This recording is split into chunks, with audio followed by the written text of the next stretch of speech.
Radio Musette vous présente La vie enchantée avec Joanne Lazure.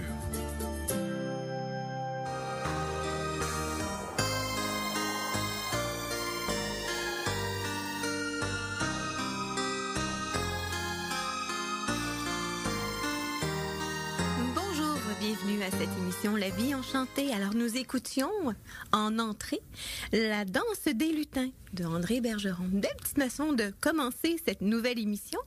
Alors dès maintenant, nous travaillerons ensemble, Alain Pronovo et moi. Donc bonjour Alain. Bonjour Joanne. Alors nous partageons le studio et le micro. Alors c'est une belle façon de se mettre dans l'ambiance de Noël, tu trouves pas? Oui, c'est une belle occasion. C'est beau, c'est festif en fait. Évidemment que la neige n'est pas encore d'arriver, en tout cas du moins pour l'instant, mais ça s'en vient. Nous, on a un petit truc, hein. Mm-hmm. J'ai eu une garderie pendant 10 ans, plusieurs le savent. Et à un moment donné, là, on était rendu au 18 décembre. Ah, oui. Donc, ça fait quand même un petit moment de ça. Et il n'y avait aucun flocon de neige arrivé sur le sol. Ah. Bon, il y avait une petite désespérance, je dirais. On se demandait quoi faire avec des habits de neige en vélo, parce qu'évidemment, on n'avait pas de neige à ce moment-là. Et qu'à cela ne tienne, on a choisi de faire des flocons de neige en papier. Ah, ça serait une bonne idée pour Noël, si on n'a pas de neige. C'est un fait, en fait. Mais ce qui est intéressant, c'est qu'en découpant les fameux flocons de neige dans du papier, évidemment, c'est facile à faire. Même les enfants de 2-3 ans peuvent faire ça. Et on les met sur les fenêtres. Un peu partout dans la maison. Et là, on fait la danse de la neige. Qu'on invite les flocons à descendre. C'est vrai. Bon, il y en a peut-être qui seront pas contents qu'il y ait de la neige pour Noël, mais Noël, pas de neige, c'est pas pareil. Non, c'est très différent. C'est pas, on dirait qu'on manque cette atmosphère-là, cette magie de Noël. Ben, c'est là. La magie de Noël est importante et c'est sûr que, bon, en tant qu'adulte, parce que nous sommes des adultes, et souvent, on a déjà dit qu'on souffre de sériosité, nous les adultes, là, dans le sens qu'on prend les choses au sérieux, puis on voit plus que, bon, la neige, c'est un paquet de troubles, on faut partir plus tôt le matin, on sait pas comment on va se rendre non plus au boulot, ou en fait, on sait toujours un petit peu plus lent, mais c'est ça, temps d'hiver. C'est le temps de prendre son temps. Et ça, le cycle de la nature, on l'oublie dans les villes où est-ce qu'on habite. On a le même rythme que pendant l'été, par exemple, ou pendant l'automne. Puis pourtant, c'est une saison pour prendre le temps. Oui. Alors, quand on a l'occasion de le faire, et l'occasion, mais on peut se le permettre aussi, on est d'accord qu'on peut faire des choix de je ralentis, je prends le temps de m'intérioriser et je ralentis mon rythme. C'est ce qui va nous permettre de passer une meilleure saison, en fait. Ça va de soi. D'apprécier les bons moments aussi. Et d'apprécier les bons moments. Tu as tout à fait raison. Oui. Parce que techniquement, si on regarde, Noël s'en vient d'ici quelques jours. On est plusieurs, on a fait les décorations de Noël, on a commencé à se mettre dans l'ambiance. Puis en même temps, c'est intéressant de se rappeler que là, on a souvent le synonyme de Noël égale nostalgie. Une forme de petites larmes au bout du coin de l'œil, parce qu'on a plus tendance à se rappeler des moments difficiles qu'on a vécus. On va peut-être se retrouver seul plutôt le jour ou la veille de Noël. Et ça peut être magique. Oui, tout à fait. Je me rappelle d'une veille de Noël où j'étais seule. J'avais vécu une situation matrimoniale difficile. Oui. Finalement, les enfants étaient avec le papa. Et je me suis retrouvée la veille de Noël, seule avec moi, les décorations de Noël allumées dans l'appartement. Et j'avais le choix de me mettre à pleurer sur mon sort. Oui. Quand en fait, j'ai choisi de mettre un film qui était gai. Qui était rigolo. Et j'ai tellement ri, et c'est là que je me suis rappelé qu'on a le choix. Ouais. On a le choix de vivre dans la tristesse, dans la désolation. Puis on a le choix de dire, bon, OK, c'est beau, là, j'ai donné, et là, je mets un peu de festivité là-dedans. Oui, c'est bon pour l'équilibre mental aussi. C'est une période de l'année où il fait plus noir. Oui. Donc, le soleil moins présent, c'est plus difficile moralement. Donc, il faut se trouver des trucs. Et l'importance, donc, de mettre les fameuses décorations, la lumière, c'est ça. Puis la lumière des bougies. Est importante. La levée du corps est un peu difficile. Hein? Oui. Il fait noir quand même assez tôt, mais quand même assez tard aussi. Et déjà, quand on commence à regarder dehors vers 4h, 4h30, là, le soleil est déjà couché, un petit peu paresseux. Et tranquillement, il va commencer à vouloir se relever. Et les journées vont être un petit peu plus longues. Donc, Alain, ce que je voulais expliquer également pour le début donc, de cette émission-là, on s'est mis dans l'ambiance de la danse des lutins. Ces lutins qui sont coquins, évidemment. Une belle façon de pouvoir remettre de la joie dans notre petit cœur d'adulte et d'enfant, qui est peut-être triste à l'occasion. C'est aussi le temps de réaliser que on peut avoir eu, je dirais, l'occasion pendant l'année dernière ou l'année qui se termine bientôt, d'avoir accompagné des personnes, des gens qui nous ont quittés, qui ont quitté le plan terrestre, qui nous ont quittés dans nos familles, nos amis. On en a reconduit plusieurs. Puis, on peut déjà commencer à penser que, c'est le premier Noël sans maman ou sans cet ami. Et là, tout de suite, il y a une nostalgie, il y a une tristesse qui monte.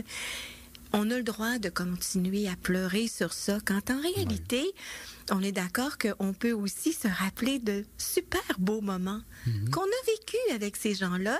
Des fois, même, on peut avoir le goût de, comme ça, inspirer de faire la tourtière de grand-maman ou de faire, d'ailleurs, dernièrement, moi, j'ai jamais fait de gâteau aux fruits de ma vie. En tout cas, du moins, j'aime ça cuisiner, mais...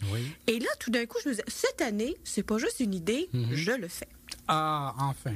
Un gâteau, donc, et j'ai essayé de trouver des recettes un peu partout. Je me rappelais, je ne sais pas pourquoi, mais je pense beaucoup à Suzanne Lapointe dernièrement. Je ne sais pas si certains auditeurs je ne sais pas pourquoi, j'ai un réflexe de penser à elle.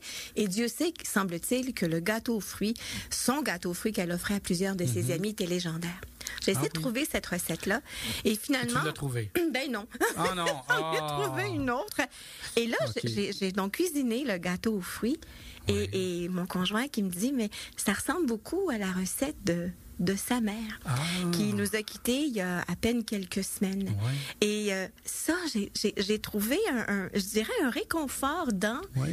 c'est un beau moment, c'est un beau souvenir parce que à des occasions, on peut avoir vécu des situations, des événements avec certaines personnes qui nous ont quittés cette année ou d'autres années plus tôt, et on peut avoir un peu, je dirais, le regret ou parce qu'il y a des situations des fois, puis il y a des relations qui sont pas toujours tout le temps harmonieuses, mais quand on prend le temps, par exemple, de se laisser inspirer. Là, les deux fameux gâteaux que j'ai un peu marinés avec le rhum, comme belle-maman faisait, ça, c'est de l'amour. C'est une façon de démontrer que, quoi qu'il soit arrivé, ou qu'est-ce qu'on a vécu avec la personne, on garde des moments heureux et des souvenirs heureux. Moi, je trouve ça spécial parce que j'ai l'impression que c'est intuitif. Oui. Parce que ton conjoint dit « Ah, ça fait penser au gâteau de ma mère. » Définitivement. Ah, comme t'es médium, peut-être un contact privilégié? Oui, en fait, il y a aussi le fait qu'on peut, justement, et on n'a pas besoin d'être médium pour ça, Alain, c'est vrai. Mais nous, dans la vie de tous les jours, à l'occasion, on peut faire comme, là, ça fait peut-être le temps, pendant le temps des fêtes, de sortir, justement, la vaisselle, la coutellerie que l'on peut-être reçue en héritage, puis qu'on garde en haut de la garde-robe. C'est vrai. C'est dans un but de mettre de la vie. De la vie dans ce que l'on a, en quelque part, de se rappeler des bons moments heureux. Et ça, sachant une chose, c'est que ça aide la personne. Nous, on a un petit regain d'énergie, c'est vrai, mais aussi une petite nostalgie de penser que, maman, parce que ma mère nous a quittés cette année, belle-maman également, et d'autres. Et là, on peut faire comme moi, mais là, c'est la première fois qu'ils sont plus là. Comment on va vivre ça? Quand on peut également remettre en disant, je vais penser à elle en faisant un petit repas qui va me rappeler sa présence. Et là, c'est possible qu'on soit inspiré parce que la personne décédée, elle est là, ou qu'elle pense à nous. Ça peut être aussi simplement en lui disant, je t'envoie un petit coucou d'amour pour te dire que je te l'ai peut-être pas dit de ton vivant, ou peut-être pas assez souvent, ou peut-être très souvent, mais j'ai envie de te dire merci. Et c'est une belle manière, donc, de rendre les traditions vivantes. Et à partir de ce moment-là, on est capable de recevoir et de donner cet amour-là. C'est vrai. C'est intéressant. Très intéressant. Alors, Noël, cette année, ça sera peut-être un petit peu différent, où on aura le goût de mettre à la fois de la joie, à la fois des petits moments où je m'assois, je m'allume une petite bougie, peut-être en pensant donc aux personnes qui nous ont quittés ou qui sont peut-être un petit peu plus démunies, parce qu'on est d'accord que on dirait que le temps des fêtes ou la fin de l'année, souvent, on peut avoir l'impression qu'on arrive à une période de l'année où il y a une effervescence, il y a une obligation morale, on se sent obligé puis oppressé par les cadeaux, l'aspect financier. Comment on fait ça avec une fatigue peut-être en quelque part, comme tu disais Alain, à cause et grâce au fait qu'il y a peut-être un petit peu moins d'heures d'ensoleillement. C'est ça. Et la neige, quand elle tombe, là, mais ça nous éclaire à sa blancheur. Définitivement. Oui. Il y a de la joie. Hein? Oui. Peut-être pas en pleine tempête, là, quand on est sur la route. Là. Non. Peut-être pas. Mais une fois qu'elle est tombée, on sent qu'il y a un calme. C'est vrai. On sent qu'il y a une sérénité. Oui. Alors, rapidement, la neige, nous la demandons. Au moins pour Noël, ça serait apprécié. Ça serait intéressant, effectivement. Oui. On pourrait se mettre à commencer à marcher dans la neige, à glisser. Oh, moi, j'aime ça, glisser. Oui, hein? Ah oui, sur les gros tubes, là, puis je crie tout le long. Bon. En fait, l'idée, donc, c'est de pouvoir ramener, donc, de la joie. Oui. On prendra le temps également, un peu plus tard dans l'émission, de regarder l'histoire des couleurs. Hein? Pourquoi le rouge, le blanc et le vert? Mais il y a aussi d'autres tendances un peu déco là, qu'on pourra regarder en disant, pour quelle raison on prend ça? On aura également, à la base, en quelque sorte, l'origine de Noël. Et qui dit Noël, Alain dit également Casse-Noisette. Oui. On se penchera sur le conte de Casse-Noisette. Okay. Alors donc, on est près de la pause dans quelques instants, mais en attendant, là, on veut se rappeler que Noël, c'est donc une période festive, c'est la période de la lumière, de l'amour, de nostalgie. Après la pause, on ira voir l'aspect numérologique de Noël également. Mais en attendant, j'ai une petite blague. Oh oui. Alors, comment appelle-t-on un chat tombé dans un pot de peinture le jour de Noël? Un chat tout peint. Alors, c'est... Non, pas tout à fait, mais c'est un chat peint de Noël. De Noël. Ah. On se retrouve tout de suite après la pause. À la pause.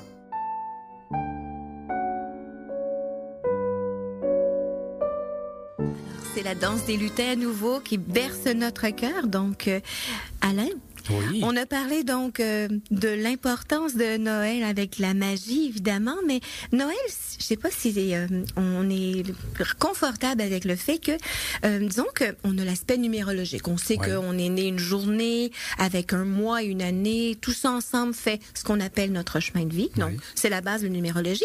Mais il y a aussi le fait que chacune des lettres est associé également à une vibration numérique.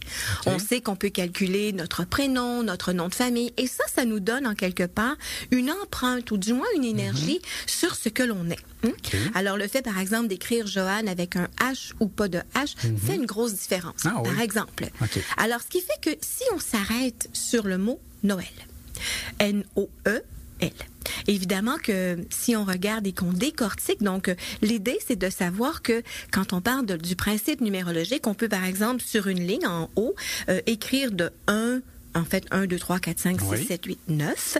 Et en dessous de chacun des chiffres, on va écrire les lettres. Alors 1 est vibration à A, en fait la vibration 1, et B, C, D, évidemment Z étant une vibration 8. Alors partant de ce principe-là, vous pourrez vérifier si j'ai raison. Alors donc le mot plutôt de Noël, donc c'est une vibration, donc N c'est une vibration 5, O c'est une vibration 6, le 5 évidemment à nouveau pour le E, et le L, c'est une vibration 3. Alors, 6, en fait, 5, 6, 5, 3. Tout ça fait un 19. Et le 19, donc un chiffre 19, si on l'associe au tarot, c'est le soleil. Ah, regardons ça. Alors, la vibration de Noël, en français, est une vibration 19, qui est en fait le soleil. Et ça donne bien parce que on a en fait mis en place la fête de Noël clairement associée avec le solstice d'hiver. Et voilà. Où à partir de ce moment-là, Dieu merci, les journées commencent. La renaissance du soleil. Exactement. Ouais. Et c'est donc la fête de la naissance du Christ qui est en fait le Christ intérieur, notre lumière à l'intérieur de nous. Et cette lumière-là, ça apporte de la joie. Alors, je me suis quand même penchée sur, Noël en français, mais il y a également le mot Christmas, qui est en fait Christ, comme le Christ, qui est en fait le soleil intérieur. Mais sinon, Christmas, si vibratoirement, on le calcule comme le principe de tantôt, ça fait un 38. 3 plus 8 fait... Ça fait différent chez les Anglais. Oui, mais c'est intéressant quand même de voir que le chiffre 11, c'est le chiffre qu'on appelle le canal. C'est-à-dire, on peut l'associer dans certains tarots à la force ou à la justice, dépendamment, mais c'est quand même une vibration 11. Le 11, là, Alain, c'est comme si on avait les 2 pieds sur terre. Et la tête en connexion avec Dieu, notre esprit, comme on peut la source en quelque part. La spiritualité. C'est exactement ça. C'est vraiment le but, le 11 entre autres, de se connecter à notre étoile, à l'être spirituel que nous sommes, à cette lumière-là. Alors, Noël, là, c'est symbolique ou symbolique d'une connexion avec son étoile, avec ce que nous sommes à la base, et dans un but de transmettre cette lumière. Et c'est de l'amour, ça. Alors, quand on parle de Noël, parce qu'il y a plein de films qui nous font pleurer, qui nous font pleurer, mais quelquefois, là, on pleure de joie, parce que c'est tellement beau. Et par exemple, que ce soit le miracle de Noël, entre autres, ou même le monsieur, là, comment on l'appelle, avec, entre autres, Mickey Mouse, parce qu'on parle de... Le Scrooge. Scrooge, en fait. Notre fameux homme là, qui est avare, là, puis qui est hanté par des fantômes. En fait, les fantômes, là, si on regarde ça, ce sont nos peurs. Ce sont des choses qu'on ne veut pas nécessairement faire face. Je trouve ça intéressant. Et c'est intéressant parce que de voir justement que nous, là, en tant qu'adultes, là, et nous, les auditeurs, toi et moi, on peut s'arrêter en disant, quand on pense à Noël, là, quelle est notre première réaction? Oh, que j'aime ça! Ou, j'ai hâte que ça finisse. On n'a pas déjà commencé, qu'on a hâte que ça se termine. Ça, c'est important de se rappeler. Pourquoi je réagis comme ça, moi? Quand je pense à Noël, là, ou quand je pense à une festivité en général, il y a des gens qui systématiquement, quand il y a des célébrations, ont tellement de souffrance intérieurement qu'ils ont envie de non seulement saboter leur bonheur, leur plaisir, et malheureusement, c'est ce qui arrive souvent, ils vont également saboter le bonheur et le plaisir des autres. Oui, puis je trouve ça très commercial aussi parce que, on veut dépenser beaucoup d'argent en pensant à donner du bonheur ou de l'amour, mais j'ai quelqu'un qui me contait une petite histoire. Lui, son cadeau, c'était de remettre des cartes avec un mot écrit, quelque chose de bien sur cette personne-là, qu'il apprécie. Je pense que ça a une valeur plus grande que le fameux cadeau. C'est ça, Évidemment, les cadeaux, ça fait plaisir quand c'est un objet, mais il y a aussi le fait qu'on peut, comme tu dis, et d'ailleurs, c'est de plus en plus, peut-être pas tendance ou à la mode, mais peut-être à cause de certaines restrictions financières pour certaines personnes. Puis, c'est pas une question là, d'être démuni ou pas. Au contraire, c'est d'être original, d'être créatif. Tout à fait. Et ça n'a rien à voir avec la grosseur de la bourse monétaire. Là. Mais prenons le temps, par exemple, ça peut être de faire des biscuits, des petits gâteaux, juste une manière de dire, je l'ai fait en pensant à toi. Dernièrement, avec une amie, on a cuisiné des crotons, des recettes de crotons, en fait. Et son fils, dernièrement, au déjeuner, c'est ce qu'elle me disait à 6h15 le matin, qui est en train de manger sa rôtie avec les crotons qui étaient dessus et qui me dit ce matin, maman, je goûte l'amour dans ces crotons-là. Alors, évidemment, quand on fait les choses avec amour, quelle qu'elle soit, ça peut être donc de pouvoir justement mettre en pratique ce que l'on aime faire, ce que l'on a envie de partager. Au fond, ce qu'on a envie, là, c'est de transmettre cet amour-là. C'est ça. Alors, si nous, en tant qu'adultes, on n'a pas nécessairement le goût, on n'a pas la tête à la fête cette année, on a vécu des choses qui nous ont dérangés, on a eu des nouvelles qui nous ont bouleversés, peut-être qu'il y a eu des séparations, de couples, par exemple, des problèmes de santé, des pertes d'emploi, c'est sûr que c'est pas nécessairement l'occasion de dire « Oh, la vie est belle », mais il reste que souvent, ça peut arriver une fois de temps en temps qu'on puisse être touché par ces nouvelles-là. Mais il y a des gens systématiquement, et ce depuis des années, que la veille de Noël, le jour de Noël, le temps des fêtes, on pourrait se coucher et se réveiller une fois que c'est terminé. C'est triste d'une part, évidemment, mais c'est important de voir depuis quand c'est comme ça? Oui. Souvent, il y a un événement qui est arrivé plus tôt et qui fait qu'on est resté accroché sur cette nostalgie, sur cette blessure d'âme-là. On pourrait dire, oui, mais c'est tellement pas agréable quand j'étais enfant. On n'est plus enfant. Non, on a vieilli. Et vieillir. Alors, on est des adultes. Oui. Et on peut nécessairement garder notre cœur d'enfant. Ah, oui. Alors, l'importance de pouvoir... D'ailleurs, quelqu'un pourrait dire, oui, mais j'ai pas d'énergie de faire les décorations de Noël. Je me sens fatiguée, là. J'ai juste envie d'arrêter, puis de me reposer, puis de rien faire. Oui. Sortons le rouge. Ah! Ben, tu voulais parler des couleurs. Ben oui, c'est exactement ça. Et c'est un beau lien, ça. Ben oui, c'est vrai. En fait, l'idée, c'est que quand on pense à Noël, comme ça, spontanément, on a 3 couleurs qui nous viennent en tête. Le rouge, le blanc, le vert. Et le vert, exact. Bon, il y en a d'autres, on en parlera tantôt, mais quand on parle du rouge, là, on le sait que c'est une couleur qui est associée, entre autres, au chakra de base. En fait, donc, celui qui est situé donc définitivement à la base du corps physique, qui est nourri en fait par les pieds et les jambes. Alors, quand on a mal aux jambes, justement, quand on n'a pas beaucoup d'énergie, c'est un peu comme si c'était de l'engrais. Porter un vêtement rouge nous donne automatiquement de l'énergie, nous donne de la chaleur, en fait. Alors, le rouge nous permet de nous connecter, ce qu'on appelle nous grounder. Alors, c'est une des raisons pour laquelle le Père Noël porte, entre autres, le vêtement rouge, parce qu'il descend du ciel. C'est pas nous qui allons vers le Père Noël, c'est lui qui descend. Alors, c'est la raison pour laquelle, quand on parle de la vibration de la Terre, c'est la couleur rouge. Alors, donc, d'une part, le rouge donc donne de l'énergie, c'est réconfortant et sa couleur complémentaire. Pour ceux qui sont un peu des artistes avec les couleurs, la couleur complémentaire du rouge, c'est le vert. Intéressant. Alors, par exemple, quand on marche sur le gazon vert, quand on met le sapin de Noël qui est vert, ça nous donne par la bande de l'énergie. La couleur complémentaire, le rouge. Alors, ça fait tellement du bien, du vert, là. C'est ce qui me manque, l'hiver, l'automne. Je me sens en perte d'énergie, mais quand le printemps arrive, je me sens tellement bien. C'est un fait. Alors, c'est la raison pour laquelle, par exemple, on peut mettre le rouge et le vert dans nos décors. Quand on sent qu'on est un petit peu moins, on est un petit peu plus fatigué, allons nous brancher à un sapin. Bon, peut-être pas un sapin artificiel quand même. C'est du vert quand même. C'est exactement ça, parce que le vert, Alain, c'est une couleur, en fait, qui est associée principalement, on le sait, au chakra du cœur, c'est vrai, mais c'est une couleur de guérison. Alors, les gens, par exemple, qui sont en convalescence, qui ont eu des problèmes de santé ou qui vivent, par exemple, une grippe actuellement, ou sachez que porter du vert va automatiquement favoriser, en quelque part, donc, je dirais, une remise en place de la santé.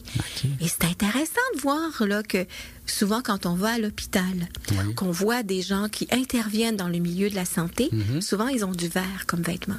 C'est vrai, oui. Les gens, par exemple, qui vont passer le temps dans les salles d'opération sont souvent vêtus de vert.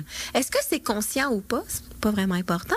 C'est important de voir que la vibration... Peut-être dans l'inconscient. C'est possible. Alors, le bleu est calmant, mais le vert est clairement réconfortant et amène donc une énergie de guérison. Alors, on dit que c'est une couleur qui fait du bien, qui nourrit l'âme, qui aide à récupérer lors d'une convalescence et, par le fait même, la couleur complémentaire du vert, Alain, c'est le rouge. Bravo! Oui. Alors, on a le vert, on a le rouge. Le blanc est une couleur, de la neige. On sait que quand on place un cristaux de neige devant le soleil, évidemment, c'est féerique. On voit toute la lumière qui brille. Alors, le blanc, on dit que c'est une couleur de pureté. C'est la neige, évidemment. Ça représente l'abondance et, évidemment, la lumière. Alors, le rouge, le vert, le blanc. Et depuis plusieurs années, ça a toujours été, mais on va y mettre également la couleur argent et la couleur dorée. Oui. Quels sont les liens avec cette couleur argentée et la couleur dorée? Je dirais la brillance. C'est lumineux. Le reflet. Ça fait du bien, évidemment, parce que c'est brillant, mais argent est principalement associé à la lune. Principe féminin. Alors, quand on place, par exemple, la couleur argentée, que ça soit dans des décorations, alors c'est un peu comme si on avait le goût de ramener cette énergie féminine-là de façon plus présente. Alors, qui dit argent dit évidemment lune, quand on parle de la couleur. Oui. Quand on parle de la couleur dorée maintenant, évidemment. Mais le soleil. Et c'est sûr. Principe c'est un peu masculin. comme le yin et le yang. C'est exactement la même chose. Okay. Alors, c'est intéressant de voir que quand on place ce genre de couleur-là, on peut dire oui, c'est parce que c'est la tendance. Et puis, il y a des décorations, même si elles sont tendance, elles nous parlent pas. Alors, ça aussi, quand on fait les décorations, et ça n'a pas besoin d'être très dispendieux, mais c'est important de voir, est-ce que ça fait wow? Okay. Si ça fait wow, on est dans la joie. Okay. Et on est dans ce qui a besoin d'être fait. Alors, si on veut justement de ramener un peu de magie ou d'énergie dans notre décor, les couleurs deviennent importantes. On voit également de plus en plus la fameuse couleur turquoise dans les décorations de Noël. Oui. Alors, le turquoise, selon nous, est associé à quel chakra? Ou qu'est-ce que ça fait, cette couleur turquoise-là, à l'intérieur de notre corps? Bonne question. Bonne question, hein? Évidemment qu'on ne la retrouve pas à la base dans les 7 couleurs principales des chakras, puisqu'on parle du rouge, du orange, du jaune, du vert, du bleu, indigo, violet, et évidemment le blanc étant la couleur synthèse de toutes ces couleurs. Et on pourra prendre le temps de regarder pour quelles raisons le vert turquoise est intéressant. Mais en attendant, on dit, Noël n'est pas seulement une journée pour ouvrir des cadeaux, c'est aussi une journée pour ouvrir notre cœur.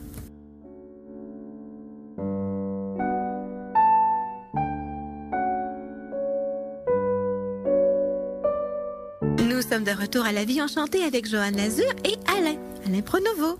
Alors Alain, on s'est quitté avant la pause avec la couleur turquoise. Oui, je suis curieux de savoir la signification de cette couleur. On a médité sur cette couleur-là. Alors, on a parlé donc principalement des 7 couleurs des chakras, rouge, orange, jaune, vert, bleu, indigo et violet, ou encore le blanc étant la couleur synthèse de toutes ces couleurs. Il y a aussi le fait que quand, par exemple, on passe ce qu'on appelle à un autre niveau énergétique, c'est-à-dire que, on a fait du dégagement, des libérations, puis on sent que l'énergie circule mieux, cette couleur-là se transforme et devient une couleur plus brillante, en tout cas plus lumineuse, à un niveau supérieur. C'est là que le vert turquoise, on l'appelle la couleur synthèse du chakra sacré. Le sacré se situe en fait à la hauteur du ventre et du bas du dos. Alors le vert turquoise est associé à la couleur orangée, on le dit, à un niveau supérieur. D'accord. Alors ce qui explique que quand on va par exemple dans les mers des Caraïbes, qu'on ce vert turquoise-là est si réconfortant, en fait ça crée un équilibre au niveau du sacré. Alors si les gens par exemple ont vécu des périodes difficiles pendant l'année, ils ont besoin de se recharger, de se refaire une santé physique et émotionnelle, le fait d'aller dans ces mers-là nous aide énormément. Quelqu'un dirait, mais c'est parce que là, moi, je n'ai pas nécessairement le budget pour me rendre dans les Caraïbes à chaque année. Alors, mettez du vert turquoise. Dans votre décor, ça pourrait être dans la chambre à coucher. Alors, le vert turquoise est clairement la couleur synthèse associée au chakra sacré et ça nous aide définitivement à pouvoir apporter une certaine harmonie à l'intérieur donc de notre corps. Mais je remarque que Noël, c'est aussi une période où il y a beaucoup de couleurs. Oui. Soit dans le sapin, les boules, les décorations, tout ça. On met beaucoup d'énergie à mettre plein de couleurs. C'est quoi cette signification-là? En fait, c'est parce qu'à la base, j'ai l'impression que l'extérieur nous montre comme là, il n'y a pas de neige, donc il n'y a pas nécessairement de magie extérieure. Non. Le blanc, qu'on le veuille ou pas, c'est réconfortant. Ça fait du bien. Ça nous amène dans un autre état. Oui, on peut tempêter après les tempêtes de neige, mais il reste qu'il y a une magie, que ça soit pendant et surtout après. Quel calme! Alors, possiblement qu'on a besoin inconsciemment de ces couleurs-là, dans un but de se donner de l'énergie. Puis, si on regarde ça, Alain, quand on prend le temps, par exemple, le soir, une fois qu'on rentre à la maison, qu'on prend le temps là, de fermer les lumières régulières de la maison et qu'on laisse juste ces lumières de Noël allumées. C'est tellement beau. Mais c'est magique. Alors moi, ce qui fait que je décrète régulièrement que les lumières de Noël, en fait, qui sont blanches autour des fenêtres, restent allumées jusqu'au 15 février. Je suis d'accord avec toi. À chaque année. Moi, c'est ce que je fais. Alors, ce qui fait que je transforme les décorations de Noël, qui sont, Père Noël, etc. Je les enlève à un moment donné, quelques jours après Noël. Et là, je garde tous les bonhommes de neige. Et sais-tu quoi, Joanne? Moi, je me suis toujours demandé pourquoi Noël arrive si tôt. J'aurais aimé que ce soit comme au milieu de l'hiver, là. C'est cette magie-là qu'on garde. Puis là, l'hiver se termine bientôt. Ça nous aiderait. Alors toi, tu décréterais Noël? Ah oui, peut-être en février, quelque chose comme ça, là. Mais c'est pas un hasard, Jean-Paul. Excuse-moi, Alain, désolé. Pense à nous. Jean-Paul nous manque.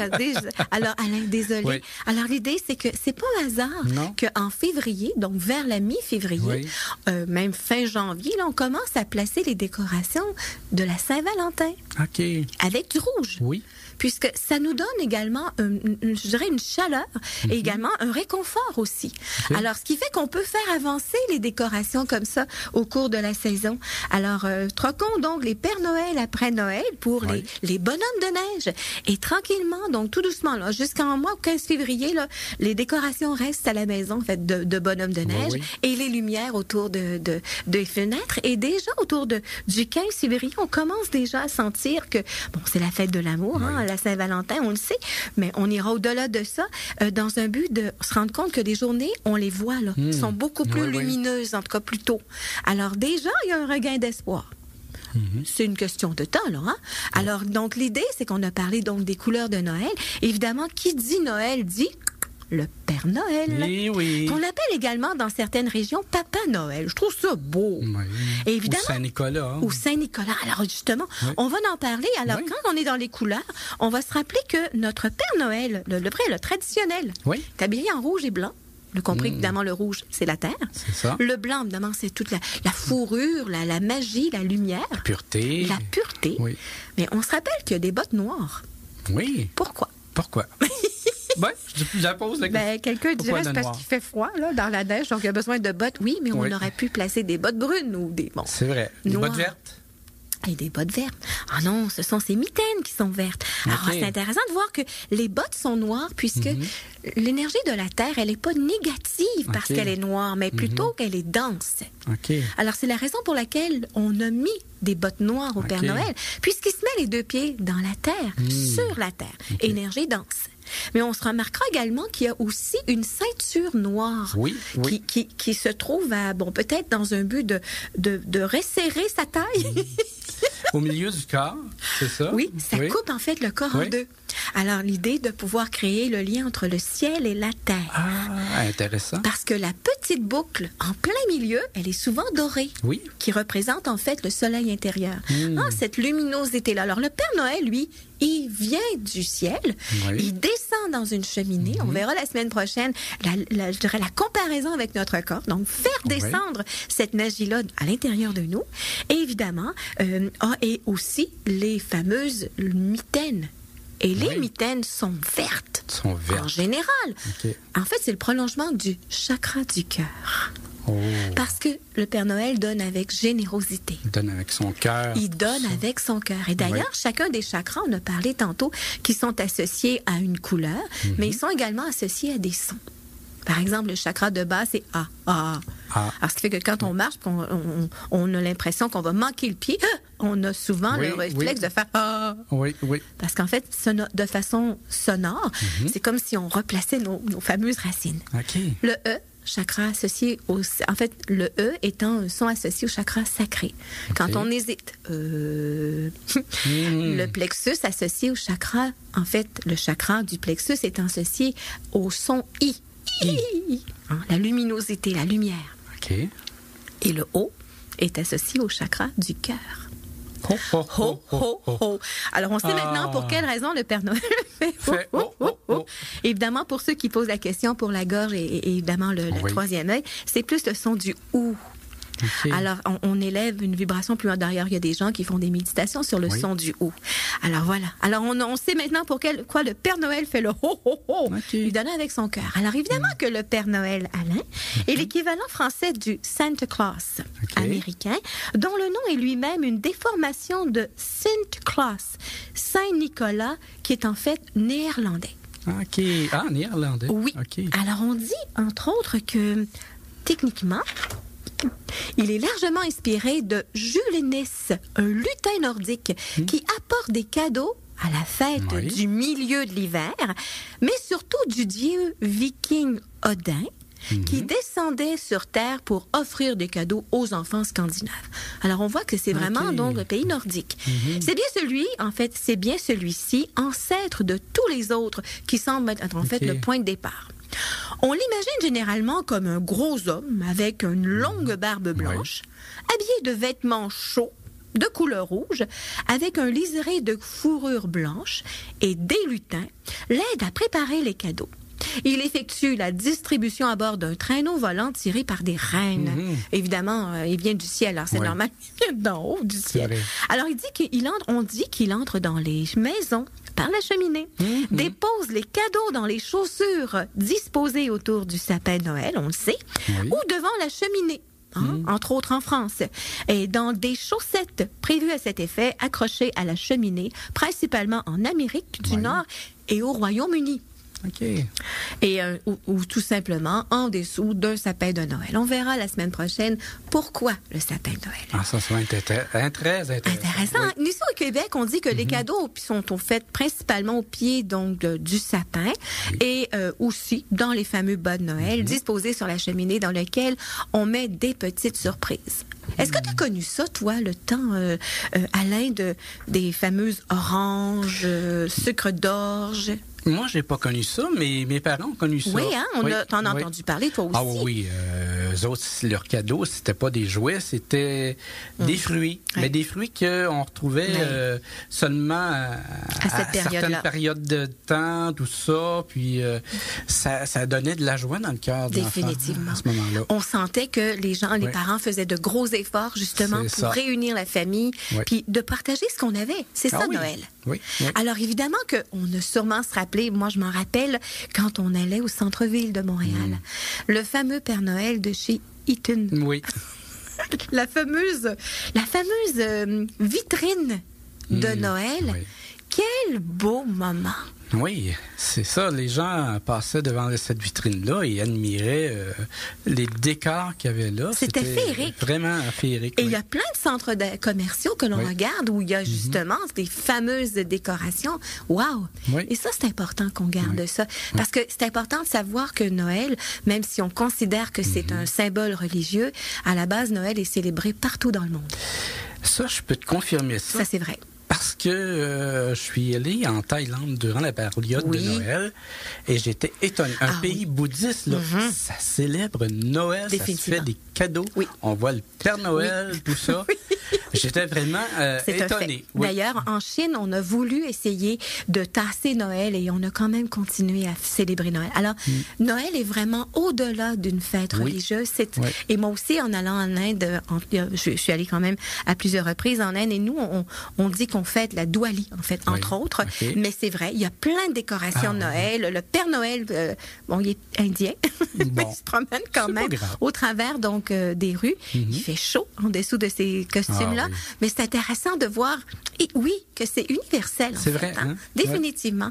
Alors, on dit que pour certains psychanalystes, le Père Noël serait un rituel qui nourrirait l'imaginaire des enfants et les aiderait à se construire et découvrir la réalité.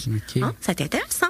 On dit que pour le nom de Saint-Nicolas, parce que effectivement, Saint-Nicolas, c'est qui lui? C'est vrai. Alors, on dit qu'il désigne Nicolas de Myre, un personnage qui vécut au 4e siècle, au sud de la Turquie, qui est en fait actuellement, on dit, près de Antalya. Alors, c'est un contemporain de la dernière vague de persécution et du concile de Nicée, moment important du christianisme. Et on dit que possédant un héritage important, Saint-Nicolas distribuait les cadeaux et la nourriture aux pauvres et aux familles modestes pendant la nuit, et ce, anonymement. On aura la chance de se pencher sur Saint-Nicolas un petit peu plus précisément et nous pourrons parler également, qui dit Noël, dit aussi Casse-Noisette. Oh, quel beau conte! Alors, on va voir les origines de Casse-Noisette dans quelques instants. Mais en attendant, on s'adresse au Père Noël. Cher Père Noël, cette année, je voudrais un compte en banque bien dodu et un corps plus mince. Merci de ne pas confondre les deux comme l'an passé.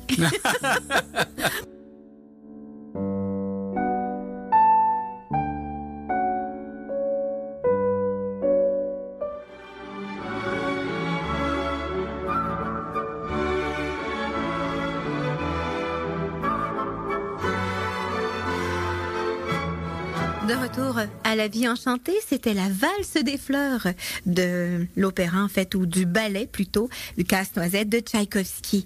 On va terminer quelques instants avec notre fameux Saint-Nicolas, en disant que Saint-Nicolas, donc, est devenu éventuellement le saint patron de la Lorraine. Et en 1477, le duc de Lorraine, qu'on appelle René II, lui attribue sa victoire contre Charles le Téméraire. Alors, par la suite, sa légende sera relié à la nativité. Okay. Il deviendra dans presque toute la France Papa Noël, soit le père de la nativité. Intéressant, hein? Très intéressant. Mais surtout, le Père Noël, là, à un moment donné, il s'est mis autour du tournant du 20e siècle à voir des reines. Est-ce qu'on connaît le nom des reines? Bonne idée. Oui, c'est intéressant, hein? Il y a le petit reine au nez rouge. Ah oui, ça, c'est le dernier. Ça, c'est le petit dernier. OK. Il y en a 8 autres. Ah oui? Je le savais pas, moi. J'ai été curieuse de trouver que, en fait, le nom des reines, il y en a un qui s'appelle Tornade, Danseur. Le troisième s'appelle Furie. Un s'appelle Fringant, Comète, Cupidon, Éclair et Tonnerre. Eh là là, c'est associé à des éléments. Aux éléments. Ça, oui. Moi aussi, c'est ce que je trouvais intéressant, Alain. Et on dit que le 9e, qui s'appelle Rudolphe, Rodolphe en français, c'est ça. Il fut créé en 1939 par le poète Robert L. May, dans un conte où le Père Noël doit affronter les conditions météorologiques si mauvaises qu'il risque d'être en retard dans la livraison des cadeaux. Et dans cette histoire, il réussit à les distribuer grâce au nez lumineux de Rudolphe qui l'orientait dans la tempête.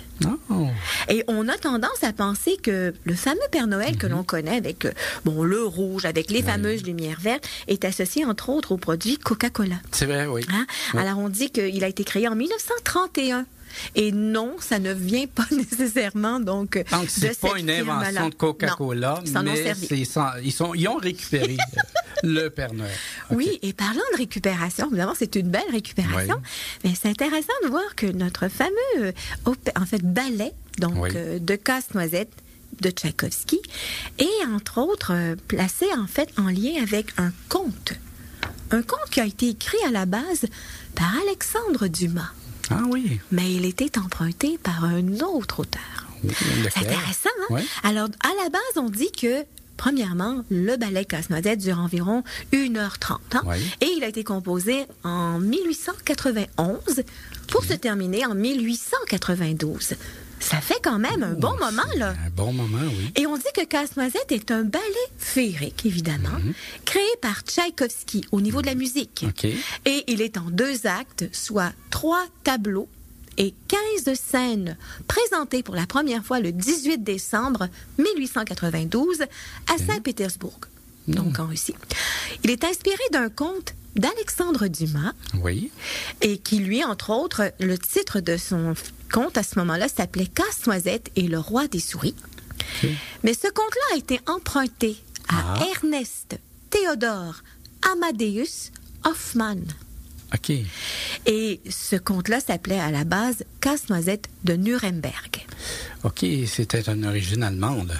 Oui, exact. Okay. Alors, d'une part, c'est intéressant de voir que la musique a été commandée pour que Tchaïkovski puisse donc faire la musique sur le conte en tant que tel.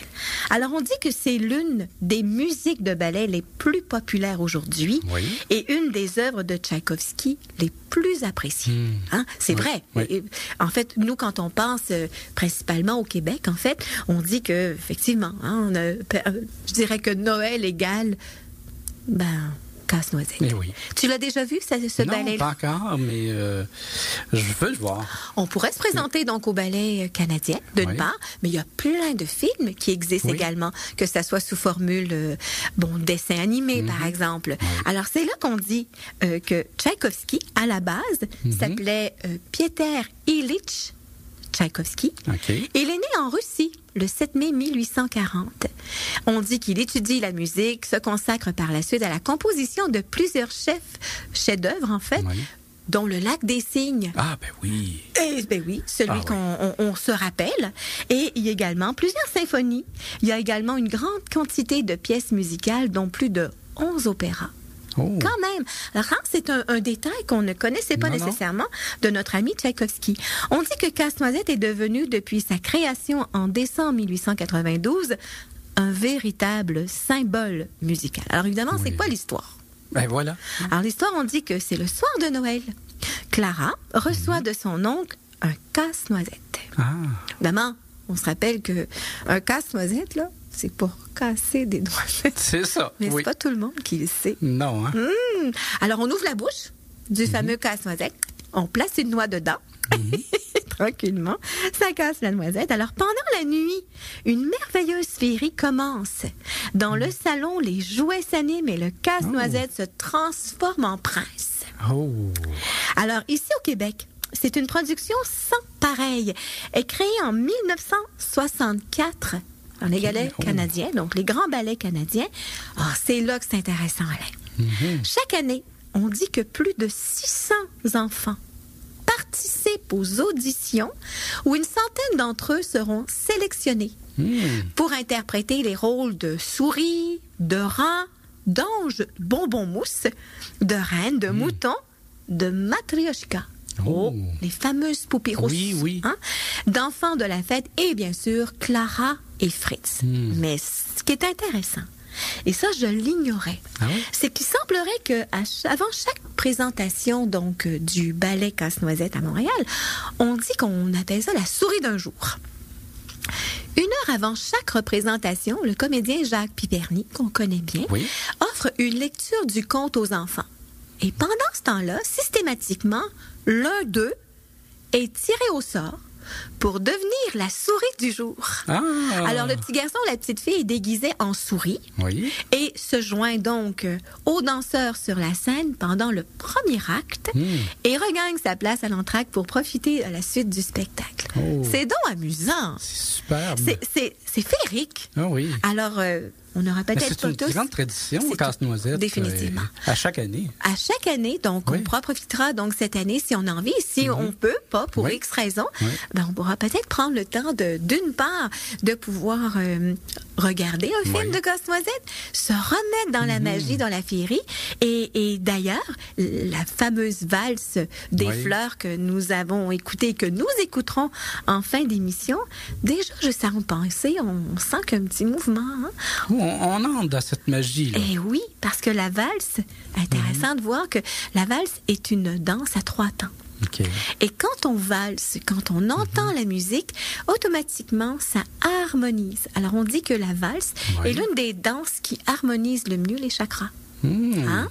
Et si on pensait là, à la valse, là, la plus importante du répertoire musical qui fait non seulement l'harmonisation donc des chakras et des champs d'énergie, est-ce qu'on a une petite idée de la valse? Le grand Danube bleu. Oui. On l'appelle ça aussi la fameuse, il me semble, la valse des patineurs. Hein, en fait, Alors ça, c'est une valse qui, en fait, nous harmonise. Et là, je défie les auditeurs d'écouter la valse du grand Danube bleu et de ne pas bouger. Ah, ça va être très, très difficile. Parce que déjà, on sent qu'il y a une féerie, une magie. Alors, ça nous entraîne. Et oui.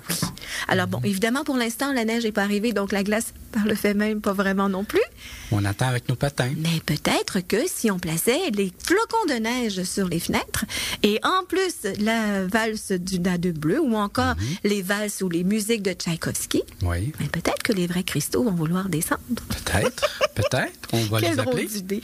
Mais en attendant, parce qu'on se prépare tranquillement non seulement à Noël, mais c'est l'hiver bientôt. Le solstice d'hiver qui est normalement autour du 21-22 décembre. Alors nous, on se prépare bientôt à une méditation de Noël. Et évidemment, du solstice d'hiver. Une méditation donc canalisée, c'est-à-dire un enseignement à la base et une visualisation. Donc, on pourra donc placer notre beau sapin, puisqu'on va voir dans la prochaine émission l'importance du sapin. Pourquoi sa forme conique? Pourquoi l'arbre du sapin, en fait, la base du sapin de Noël est large et s'en va un peu plus, de plus en plus profilé vers l'étoile. Alors, on va aller voir toute la symbolique de tout ça dans la prochaine émission. Mais en attendant, on pourra se préparer pour la méditation de Noël et du solstice d'hiver, le jeudi 17 décembre, donc de 19h, en fait, dès 19h. C'est au 655 avenue Bellevue à Saint-Vincent-de-Paul. Le coût de 10 $. Alors, pour ceux et celles qui veulent avoir des détails, c'est intéressant et important de réserver puisque le nombre de places est limité. Oui. On peut communiquer donc sur le 438-882-0806 ou tout simplement aller sur joannelazur.com. Ben allons-y, allons voir. C'est un plaisir donc de pouvoir partager ce temps. Évidemment qu'on aura le bonheur d'écouter la fameuse musique, donc la valse des fleurs dans quelques instants. Oui. Et en même temps, donc on pourra tranquillement au cours donc de la saison, parce qu'il y aura évidemment la saison de Noël où plusieurs d'entre nous on sera un peu plus en pause. Hein? Mm-hmm. Alors, on aura également le bonheur de partager un conte que j'ai écrit il y a quelques années, en 2004, qui s'appelle Jolia, l'enfant des étoiles. C'est un peu mon histoire, un conte que j'ai écrit, que j'ai canalisé en 2 fois, en fait. 2 samedis soirs de 11h à minuit, plutôt, le soir. Et il n'y a pas un mot, il n'y a pas une virgule qui n'est pas au bon endroit. Quand je l'écrivais, donc je recevais tout ça et j'avais l'impression que c'était comme, waouh, on me raconte une histoire. Alors, nous aurons pendant le temps des fêtes l'occasion et le bonheur de réentendre et de réécouter, je dirais, un conte pour petits et grands enfants. Ça fait tellement du bien d'entendre des contes. Et on parle donc du 24 décembre, des 24 sages, et on parle également de la magie de l'étoile que nous avons à l'intérieur de nous. Pour moi, c'est un rituel. À chaque année, à Noël ou la veille de Noël, à un moment donné, je prends le temps de allumer le feu de foyer ou une petite bougie et je me mets à réentendre ce conte-là. Et à chaque fois, je trouve qu'une magie, qu'une féerie, c'est ce qu'on souhaite aux gens.